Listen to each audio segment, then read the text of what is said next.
Hi, it's Matt Karamazov. Welcome back to the channel. And if you're new here, it's really good to have you. I hope you'll stick around. I love making these videos for you guys. I put everything that I have into making them as valuable and helpful and hopefully a little bit entertaining as possible. And so I really hope you enjoy them and get a lot out of them. This video today is about the 50 best books that I read in 2020. And I swear that I didn't, pick the number 50 and then just, pick the books. It was like a happy accident. I read 179 books in 2020. And these are the 50 best ones. I went through my list trying to pick out like the very best, and it just, you don't have to believe me, but it just happened to end up with 50 books. So here they are.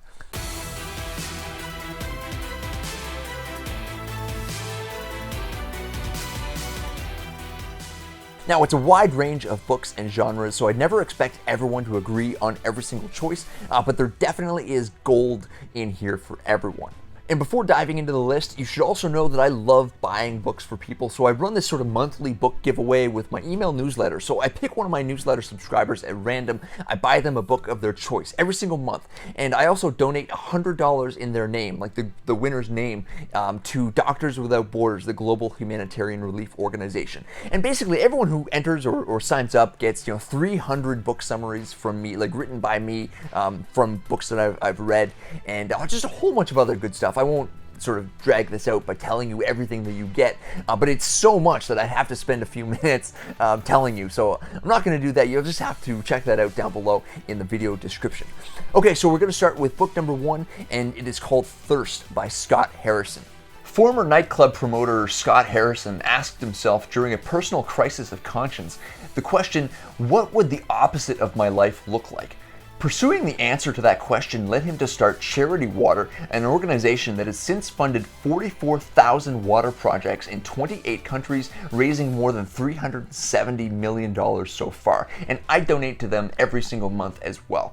Thirst is the story behind this massively influential charity. The Millionaire Fastlane by M.J. DeMarco. Trust me on the title of this one because I credit this book with the next level financial success I've been able to achieve since reading it. Fastlane is about separating your time from your money and focusing on creating things that other people will pay you for without you having to be there when they buy it. It's worth reading for the discussion of magnitude and scale alone. The Third Door by Alex Banayan. I read this book in private because too often I caught myself pumping my fist in the air, caught up in the excitement of Alex's journey to track down career advice from some of the world's most successful people. The title of the book refers to the way most people try to achieve professional success, waiting in line like everyone else, trying to buy their way in, or the third way, the third door, which is often hidden, requires creativity and courage to enter, and behind which you will encounter asymmetric rewards for your efforts. Love Yourself Like Your Life Depends on It by Ravikant. This is another book whose genesis was the deep, unbearable unhappiness of the author, and it centers on Ravikant's emotional recovery after a devastating personal loss. Professionally successful, even wildly so, Kamal hit one of the lowest points I've ever read about, and the answer he fought for led to the writing of this book. It also turned into an internet sensation. Ali, A Life by Jonathan Eig. Muhammad Ali was just as complicated as the rest of us, and hardly anyone ever figured him out, either inside the ring or outside of it. Eig's biography is incredible, dare I say a knockout. Most fascinating was the fact that reviewing videos of Ali, you could literally track his rate of speech declining as he took more punches to the head over the years and as his career progressed. A supposedly fun thing I'll never do again by David Foster Wallace. This is an hilarious essay collection by one of the most talented writers of modern times, and I don't think I'm overselling it. Describing his writing style, people like Rolling Stone contributor David Lipsky have said that he writes exactly the way the voice inside all of our heads talks. I'd say that's pretty accurate. The title essay is also one of the funniest things that I've ever read. The Last Unknowns by John Brockman. This book is made up almost entirely of unanswered questions posed by the leading thinkers in a variety of fields and vocations. Questions like, does consciousness reside only in our brains? And what is the hard limit on human longevity? Questions that drive you insane, that kind of thing. The End of Poverty by Jeffrey D. Sachs.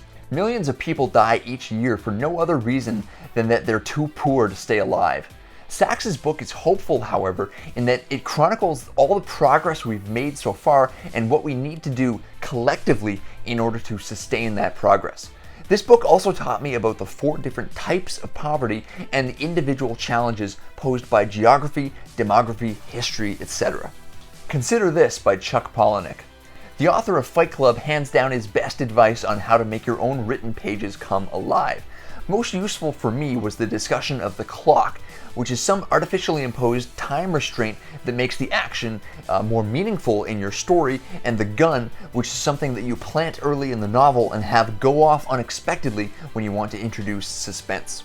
Why Buddhism is True by Robert Wright. The point of this book is not to prove the metaphysical claims of some variations of Buddhism like reincarnation, but rather the psychological truth of Buddhism and how it aligns with what we know of modern neuroscience. An astonishing and evidence-backed claim is that the same path we can take to pursue our own happiness and self-actualization is the same path that can lead us to a clearer picture of reality and to workable answers to moral questions that plague us in modern times. Infinite Jest by David Foster Wallace. One of the hardest books I've ever read and one of the most satisfying. It is a huge book coming in at over 1,000 pages, and Wallace uses over 20,000 unique English words along with endnotes, some of which have their own footnotes. Plot-wise, it's about addiction, entertainment, happiness in life, attention, the postmodern push-pull between irony and earnestness, and a videotape that's supposedly so entertaining that you lose all motivation to do anything else until you waste away and die. Amazingly, it's both one of the saddest and the funniest books that I've ever read. It takes effort to conquer the whole thing. This is not a beach read, but the struggle is what makes you love it. Basically, it's Stockholm Syndrome in the form of a novel. The Master and Margarita by Mikhail Bulgakov. The devil comes to Moscow to judge the moral progress of humanity, along with an entourage of demons, including a giant talking cat named Behemoth. Yeah. One of the top classics of the 20th century, this book is about true love, literature, destiny, and the nature of evil, wrapped up in a fantastic story that moves from sad to thought-provoking to hilarious to suspenseful, and basically all over the place. Zerok by Don DeLillo. A billionaire's son is invited to the remote underground complex where his father is preparing to cryogenically freeze his wife in order to revive her at a time in the future when medical science can save her. This is one of the most beautiful of DeLillo's novels, which basically tells you everything you need to know, and is told from the son's perspective as he tries to understand his father's motivations and his own feelings about death, resurrection, and the value of life. Although, of course, you end up becoming yourself by David Lipsky. This is a non-fiction account of Rolling Stone writer David Lipsky accompanying David Foster Wallace on his book tour for the wildly successful Infinite Jest. They talk about writing, books and movies, friendship, depression and loneliness, meaning in life, how to find out what you really think, basically how to live with yourself in a world that wants you to be someone else. Finite and Infinite Games by James P. Carse. I love that this book has gained some mainstream popularity and engagement, if only partially. It raises so many questions and possibilities for human lives completely different than they're lived now, with an orientation towards progress and playfulness rather than blind competition and zero-sum games. Great books inspire you to change your life, and this one absolutely does. The Corrections by Jonathan Franzen. Somehow, even though there's not a single likable main character in this entire book, it turned out to be an absolute favorite of 2020. A Midwestern US family whose matriarch wishes to have one more Thanksgiving dinner at home with the entire family, and the various family secrets and instabilities that make such a night doomed to fail. Leaves of Grass by Walt Whitman. An absolute classic of American poetry, Walt Whitman introduced advances to the genre that have inspired generations of poets ever since. Traveling across the country, meeting people, and observing its natural beauty, he turned inward and came back with some of the most evocative, humanistic, and elegant poems ever written. Not every poem is amazing, but the ones that are, simply incredible. The 10 Pillars of Wealth by Alex Becker. Eight-figure internet entrepreneur Alex Becker comes through here with one of the best finance books I've ever read. Combined with books like The Millionaire Fastlane and The Psychology of Money, you will be unstoppable. Some consistent themes appear, like the importance of bringing to market something that radically improves people's lives and to take control of your time, not just chasing money. Limitless by Jim Quick. If you want to learn more effectively, read faster, and all of that, an excellent place to start would be with this book. Most people say they want to strengthen their concentration, but they practice distraction instead. We don't take care of and actively improve one of our greatest tools to advance our lives, our brains. There's so much great stuff in here, and a little bit of fluff, but overall it is definitely worth a read. The Iliad by Homer. Maybe I've been desensitized by Netflix, but I didn't think the violence in the Iliad was all that intense. Anyways, it's the story of the Greeks and Trojans during the Trojan War, the hero Achilles and his maniacal rampage after his best friend is killed by the Trojans, and the interference of all sorts of gods and goddesses who have interests on each side of the conflict. This is one of the foundational classics of the Western world, and it's, no surprise, fantastic. The Odyssey by Homer. With the same author, or authors, no one is really sure, as the Iliad, the Odyssey picks up where that book leaves off and follows the Greek hero Odysseus' 10-year journey to get back home. This book is every bit as good as everyone says it is, and the translator, Robert Fagles, is a huge name in classics. The Bed of Procrustes by Nassim Taleb. This is a collection of occasionally brilliant aphorisms from one of the smartest people in any room. The name comes from Greek legend, where the innkeeper Procrustes would stretch or hack off his guests' limbs in order to make them fit the beds, in the same way that today we invent diseases to sell drugs and define intelligence as the things we can test in the classroom. It's a very fast read, but one you can think about for a lifetime. A heartbreaking work of staggering genius by Dave Eggers. Somehow, a book about a 21-year-old kid raising his 8-year-old brother by himself after both his parents died of cancer within a month of each other became one of the funniest books I've ever read. It's a mostly true story, brilliantly written, hilarious, sad, obviously, and extraordinarily inventive as well. Absolutely one of my favorite books of all time, and well regarded by many others as well. Evicted by Matthew Desmond. Evicted is the Pulitzer Prize winning investigation of poverty in American cities. And not just the Pulitzer either. This book won just about every major writing award I've ever heard of, and many that I haven't. It deserved every single award it received, and I don't think that anyone can read it without having their minds either changed or rededicated to the service and aid of the urban poor. The Writing Life by Annie Dillard. Another Pulitzer Prize winning author I read for the first time this year was Annie Dillard, and this has become one of my absolute favorite books on writing. She's quoted often, and several of the aphorisms attributed to her appear in this short volume.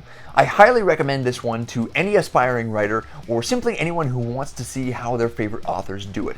It is harder than she makes it look. Unscripted by M.J. DeMarco. Another brilliant personal finance book from the author of the Millionaire Fastlane, which was number 2 on this list. It's a little heavy on the acronyms in some places and a little slow in others, but if you want to live a life entirely of your own creation, then this is the book for you. The core subject is about making money online, but it's really about questioning what you've been taught and thinking your life through for yourself. If on a Winter's Night, a Traveler by Italo Calvino. This one is seriously in my top 5 favorite books of all time. The creativity and inventiveness of the story and the novel structure completely upended everything I thought I knew a book could do. It is that good. Calvino was the most widely translated Italian author in his time, and this book is a classic of postmodern fiction. How the 10 stories in the book come together at the very end is insane. Pity the Reader by Suzanne McConnell and Kurt Vonnegut. This book contains almost every piece of advice the great Kurt Vonnegut ever gave when it came to writing, and it's overflowing with his personality, warmth, and humor. Aspiring writers will find lots of spectacular material in here as well from one of the masters of American fiction. Proust and the Squid by Marianne Wolfe.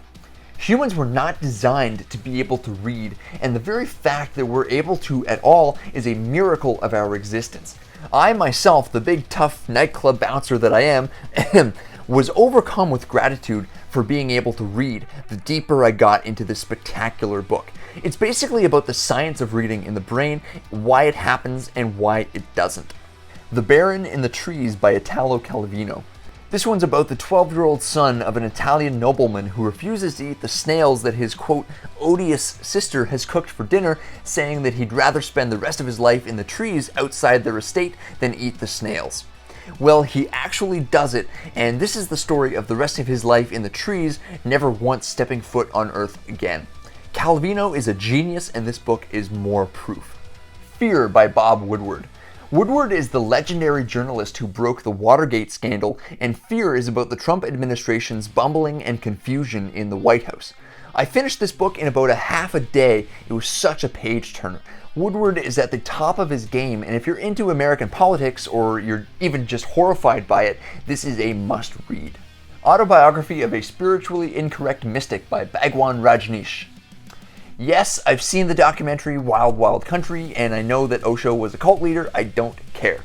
Well, I do, but this book is still worth reading, and the documentary is also very good. The guy owned like 93 Rolls Royces, paid for by his followers, but I do think there is something to the idea that it's mostly only rich people who know that money doesn't mean anything. If you're poor, it's harder to realize that because you're always striving after more money. But once you get there, you realize that there's nothing actually there. Shoe Dog by Phil Knight. I had mid-range expectations for this book that everyone else seemed to think was so great, but they were immediately shattered.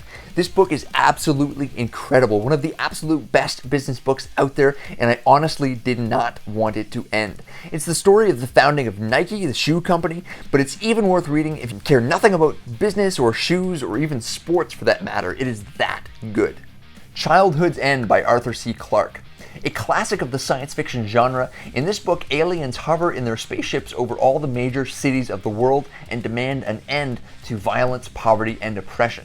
The reasons for their benevolence remain a mystery until suspicions arise that this is just the first step in a much larger plan for the fate of the Earth. Arthur C. Clarke is a master of the cliffhanger, and I loved this book. Gravity's Rainbow by Thomas Pynchon. This is one of the most complicated and confusing books I've ever read, and I can't claim to have understood all or even most of it, but it's undeniably the work of a genius or a crazy person, and so it deserves to be on this list. I'll be tackling it again soon in order to really get it. It takes place during World War II as the Allies are trying to determine in advance where the next German V-2 rocket strikes are going to happen. They seem to coincide with all the places where one of the main characters, there are dozens, Tyrone Slothrop, has gotten laid, and there's also an angry octopus, references and allusions to classical literature and obscure books and movies and events, some sort of conspiracy or double or triple conspiracy, and all sorts of plot elements that can make you, and did make me, throw the book up against the wall in several places. It's a legitimate achievement if you can get through this one and understand what you've just read. That being said, however, some parts that I did understand were very, very, very funny. Rage by Bob Woodward. This is the follow-up to Woodward's earlier book, Fear, which is number 31 on this list, and it picks up where that one leaves off. This is top-notch reporting from a journalist who is one of the absolute best in his profession. The instability of the president, the confusion among his staff, the recklessness of his policies and decisions, the complete unpreparedness of a government that doesn't know a deadly plague is coming. Unbelievable. Animal Farm by George Orwell. You've read this book in school. If you haven't, you were probably sick that day because everyone read this book in school. It's a classic political allegory which strangely enough gets reinterpreted to suit the views of who's ever reading it, about a revolution at Manor Farm after which the animals take over from the humans and try to chart their own destiny. It doesn't go so well. The Almanac of Naval Ravikant by Eric Jorgensen. This is a collection of sayings and interview transcripts from the brilliant Naval Ravikant on everything from love and happiness to making money and building a sustainable business in the postmodern economy. How one person got to be so smart remains a mystery, but I have many pages of notes from this book and I study them fairly consistently. His brother wrote number 4 on this list too. Smart family. The Psychology of Money by Morgan Housel. This is one of the most sensible, accessible, and well-intentioned personal finance books I've ever read, and I honestly can't recommend it enough. Housel makes the point that we each have so many different views and attitudes about money that each person's financial decisions may look crazy to other people, but be perfectly reasonable choices for themselves. Also, the hardest financial skill turns out to be knowing when you've made enough money. The Outsider by Colin Wilson. After reading this book, my life will never, ever be the same. It is seriously in the top 3 out of the 1,000 books that I've read so far. It's about the, quote, outsiders of society who recognize that the, quote, lives that most people lead are just pale, pathetic imitations of real life, and how various intellectual and cultural giants across time have striven to make their lives and actions mean something. I woke up after reading this book and ever since have lived with an intensity that scares me. Transcend by Scott Barry Kaufman. Kaufman carries the work of Abraham Maslow even further, from self-actualization all the way to transcendence, which is a kind of self-overcoming in which your meaning and well-being is intimately tied up with the well-being and flourishing of every other human being on Earth. This book is nothing short of exceptional, and I think it will end up being an absolute classic of psychology. Win Bigly by Scott Adams. This is one of the best books out there on the topic of persuasion, and Adams, who is the creator of the Dilbert comic strip, uses Donald Trump to showcase a master persuader in action. This book is amoral, meaning it's immaterial whether you agree or disagree with Trump himself. He is incredibly persuasive, and if you want to achieve similar results, study from the master. Religion and the Rebel by Colin Wilson. This is the immediate follow-up to the mega bestseller The Outsider, which is number 40 on this list and one of my most life-changing books. And in this book, Wilson goes deeper into his task of making human beings come alive. He argues that civilization suffers from a disease, and always has so far, and it is the outsiders who recognize the presence of the sickness and rebel against the usual order of things. In doing so, they come alive and begin to live intentionally, forthrightly, and unafraid. The Age of Defeat by Colin Wilson. You're noticing a Colin Wilson theme here.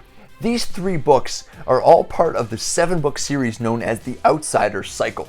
The Age of Defeat chronicles the decline of genuine heroism in modern civilization and how most people are content to let other people be heroes instead of realizing the great powers that exist latent within themselves. These are life-changing books, truly. Rendezvous with Rama by Arthur C. Clarke. Another science fiction masterpiece from Arthur C. Clarke. This one's about a giant cylindrical vessel that's discovered hurtling toward the sun and the Earth astronauts who attempt to intercept it and discover its secrets. This is the first book of 4 and I raced through them all. The suspense, the vividly realized characters, the mystery, it all adds up to an amazing series that most science fiction fans would love. The Forever War by Joe Haldeman. Think of this one like Vietnam in space. Earth gets caught up in a war thousands of light years away, and due to time dilation, hundreds of years pass on Earth, which seem like just a few years to the soldiers returning home at close to the speed of light. Not being welcome at home, the choice is between trying to adjust or re-enlisting. I was surprised at how great this book was, but I shouldn't have been since it's won every single major science fiction award that it's even possible to win. Excellent Sheep by William Dershowitz. In this book, a former Yale professor discusses the declining quality of university education in America.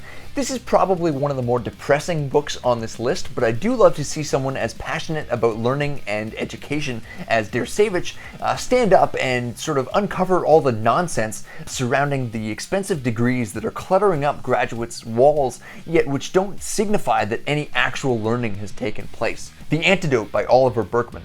This is a fantastic book about the negative approach to happiness. By this, Burkeman means training yourself to respond to setbacks with courage and fortitude, and to prepare yourself in advance for the bad things that are going to happen so that you'll be more prepared to face them. He scored lots of points with me for his references to Alan Watts and Ernest Becker, among many others. In Cold Blood by Truman Capote. This book shook up the literary world and created its own genre called New Journalism. Capote submerges himself in the story of the quadruple murder of an entire family in Kansas in the 1950s. The narrative also traces the steps of the 2 men believed to have committed the murders right up to their executions after having been found guilty. It's no secret who did it, but Truman Capote weaves enough suspense, mystery, adventure, and compassion throughout the entire story that it kept me turning page after page after page in rapid succession. Existentialism, From Dostoevsky to Sartre by Walter Kaufman. Kaufman is one of my favorite philosophers, and in this book he takes us on a tour of the existentialist movement, giving us an overview of the major players and themes, along with samples from the work of Fyodor Dostoevsky, obviously, Friedrich Nietzsche, Rainer Maria Rilke, Albert Camus, Jean-Paul Sartre, and so many more. This is a must-read for students of philosophy. And that's it for my list of 50 best books of 2020, and I did not take a sip of water during that whole thing. I'm done. And it was a pretty long video anyway, so I'm just going to leave it here. But I will say, like I said in the beginning, I do that monthly book giveaway every single month. I pick one of my email list subscribers at random. I buy them a book of their choice. I donate $100 in their name to Doctors Without Borders, and I do a bunch of other stuff like that too. For example, for every new subscriber to the channel, what I do is I donate $1 to the children's charity First Book, and they supply books to kids who otherwise wouldn't be able to afford them or have access to them. And as always, I will leave you with the words of Frederick Douglass, who was an escaped slave back in the 19th century. And he taught himself how to read, and he taught himself how to read so well that he became one of the best writers ever, basically. And what he said is that once you learn to read, you will be forever free. I couldn't agree more, so go read a book, and I will see you in the next video. Cheers. I don't waste time, no, I make time. All these people wanna hate, fine, I'ma make mine. While you sitting there complaining, I'll be training. While you sitting there just waiting, I'm creating. Yeah, sometimes I think that I'm unstoppable. Yeah, ready to go, man, lock and